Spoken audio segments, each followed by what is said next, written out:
télémédecine. Donc c'est une pratique qui se démocratise beaucoup aujourd'hui. Il y a de plus en plus de solutions et de start-up qui se lancent sur ce métier et sur ce business.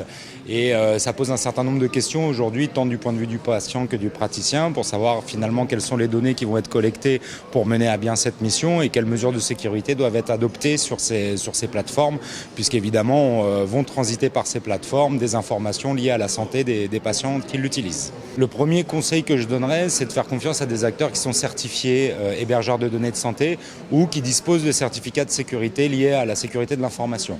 Donc on peut citer ISO 27001 qui est une norme internationale et qui va venir garantir pour le patient comme pour le praticien qui utilise la plateforme un niveau de sécurité qui est conforme au niveau d'exigence parce qu'on va traiter des données de santé notamment.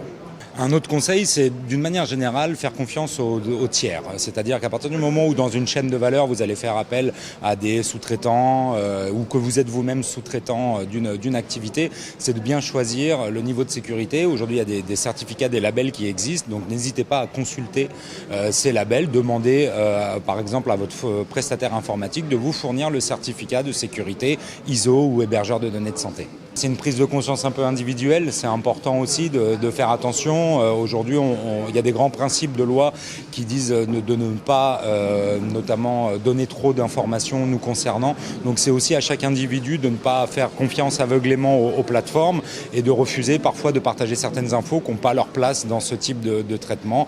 Typiquement dans un objet de télémédecine, on n'a pas forcément besoin de connaître le nombre d'enfants qu'on a eu ou la date de notre mariage. Donc voilà, c'est ces informations-là qu'il faut éviter de transmettre et éviter de s'ouvrir au cas de vent.